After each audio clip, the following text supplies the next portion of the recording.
Good day, everyone.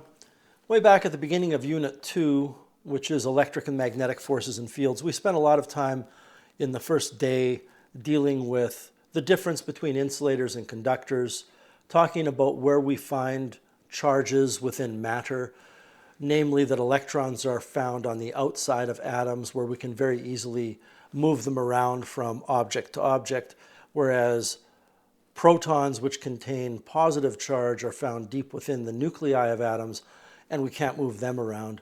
And then we used all of that information, along with our general knowledge that similar charges repel and opposite charges attract, to learn about charging by friction, charging by conduction, and charging by induction. And I recorded that lesson, and there were a large number of examples that we completed in that first part of the lesson, 17 to be precise. These were all multiple choice questions where you were asked to pick the correct choice that would describe the phenomenon that was going on or the properties of the objects after a certain type of charging took place. Anyway, we completed example 18 the next day in class, but I didn't record that solution. And somebody has come to me and said they'd like to see a solution to example number 18. So here it is. This is found on page 7 of the Unit 2 handout. And I'm not in front of a smartboard or any type of working surface. So my solution is going to be a little bit abbreviated at times as I can't really write on my screen. So what happens here is you have a metal sphere that is in this state where it's hanging from a piece of string and it's in a suspended state. It's in what we call static equilibrium. It's not called static equilibrium because we're dealing with electrostatics. Static equilibrium, and this is something you study in Physics 20, relates to objects which are in a stationary physical position even though there are multiple forces acting on the object. And that's the key thing to understand here. And we looked at this in class when I did the example. We would actually suspend, we used a pithball, not a metal sphere, but we had a pithball suspended in this state. And it just hung there, it wasn't moving. What is important is all of the forces acting on that metal sphere or pithball are balanced. Now, how did the metal sphere get in this state? We brought it close to the Van de Graaff, where it was attracted due to electrostatic induction, and then when it made contact, there was a transfer of electrons to the metal sphere, causing the metal sphere to be negative, and the Van de Graaff is negative, so it's repelled, and it hangs in this state. What are we asked to do? Well, we're asked to ultimately determine the electric force pushing the pithball to the left in this diagram. We're also asked to determine the tension in the string. And what we want to do first is draw a free body diagram of the forces acting on the metal sphere.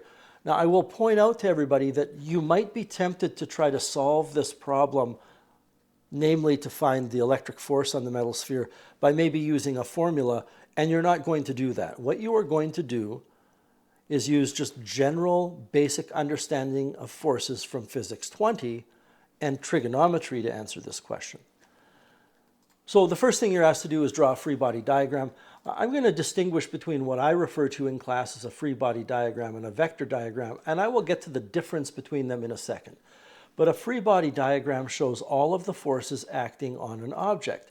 So what are the forces acting on the metal sphere or the pithball? Well, we definitely have a force of gravity. And the force of gravity is acting downward. But there is also an electric force of repulsion between the metal sphere or the pithball and the Van de Graaff, and that force is pushing the pithball or the metal sphere to the left. And I happen to know that that electric force of repulsion is very small compared to the force of gravity, and I will tell you why in just a second.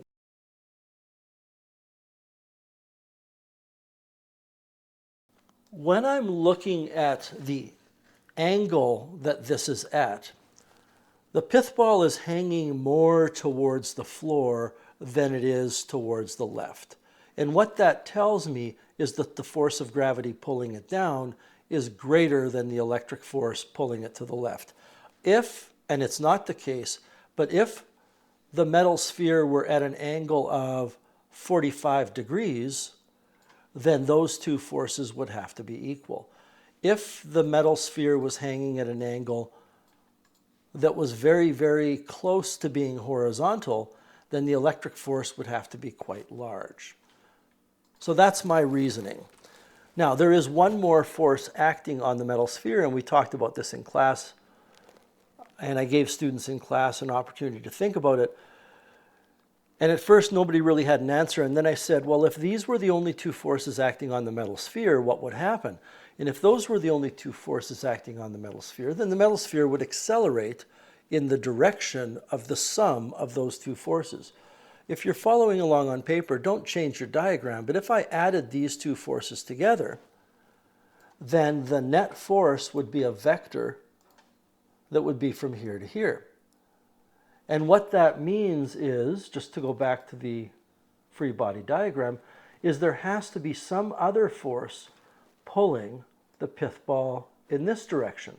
And that other force is the force of tension, or the tension force. We tend to call it the force of tension in high school.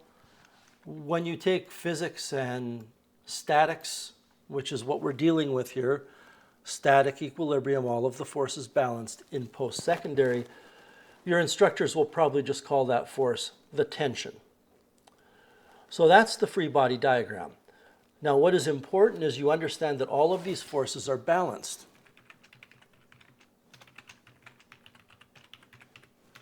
We know the forces are balanced because the net force is zero. The acceleration of this pith ball when it's hanging in this state is zero.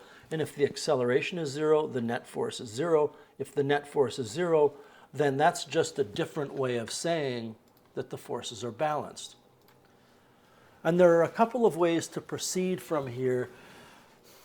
In Physics 20, we would take a slightly different approach. In Physics 30, I'm going to take the following approach. That if the forces are balanced, all three of those vectors have to add to give zero. These three forces added together have to add to give zero. Now, how do you add forces that are at these weird angles or weird directions? The answer is you draw them tip to tail. So if I draw these tip to tail, and I can start drawing whichever one I want first, I'm going to choose, give me 1 second, please. I'm going to choose to draw the force of gravity first, followed by the electric force, and then I'm going to draw the tension force. But if these forces all add together to give zero, then when I draw them tip to tail, the vector diagram has to return to zero. Now, I didn't draw it perfectly over here because when I dragged that force over, it didn't quite go back to the beginning. But I know that if they add to give zero, that has to be the case. This problem now becomes a trigonometry problem. What we have is the tension force, which is the hypotenuse, the electric force, which is the bottom side of this vector diagram, and the force of gravity, which is the vertical side of the triangle. Back in the question, you were actually told the mass of the metal sphere, so you should be able to calculate the force of gravity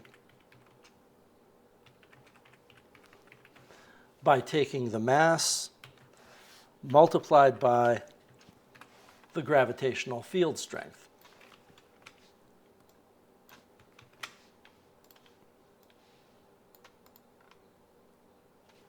So that's what we're going to do to begin with. Let's calculate that. I'm not going to write down the numbers here. It was 1.7 multiplied by 10 to the negative 4, I believe.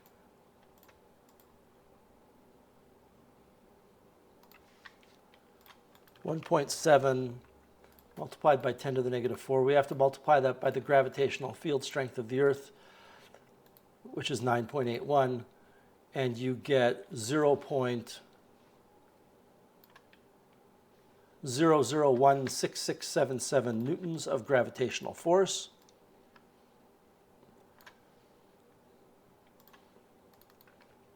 So the force of gravity is 0.0016677 newtons. We also know that angle in this triangle is 78 degrees.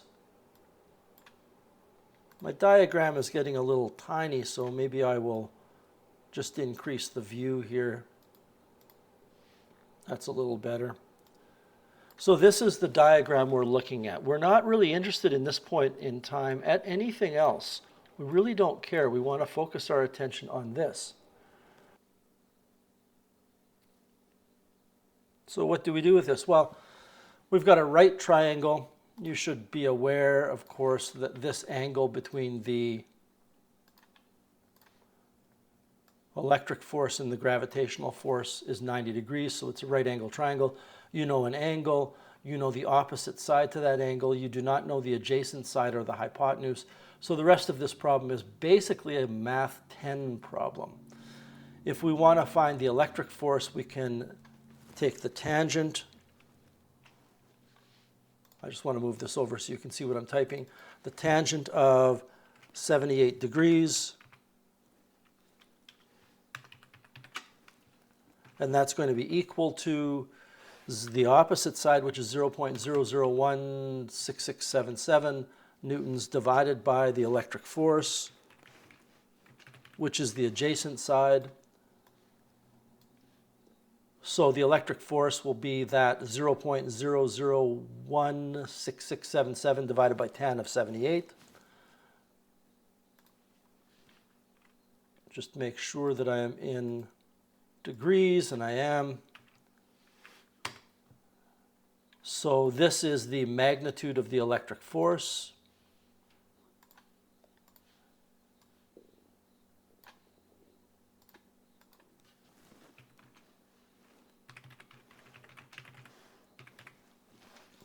Again, I'm not at a work surface, so I'm just typing stuff. In reality, this is not the electric force. It's only the magnitude of the electric force. The electric force is, of course, that amount of newtons to the left. I would say to find the tension, and I'm just going to use T for tension. The tension is going to be tension squared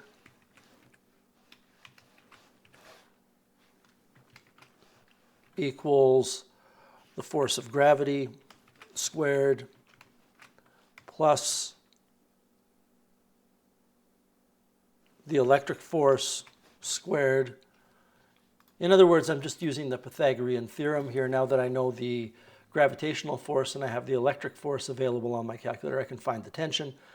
Let's see what we get. I'm going to take the gravitational force 0.0016677 squared plus the electric force, which is currently the answer on my calculator, squared. And then I can take the square root. Common mistake would be to forget to take the square root. So this is the tension.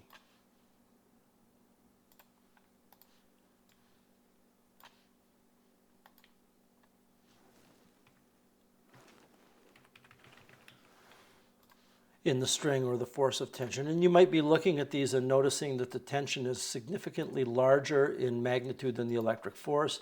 Well, that's because of the nature of this vector diagram. That angle of 78 degrees from the horizontal is because the electric force is pretty slim relative to the force of gravity, and it results in a tension that is quite a bit larger as well than the electric force. Once again, what this problem boils down to is, well, really the only thing that's physics 30 about it is you understanding that an electric force is a repulsive force in this example between two negatively charged objects. The solution in finding the electric force and the tension is really a physics 20 application of static equilibrium. I hope that made sense. Take care.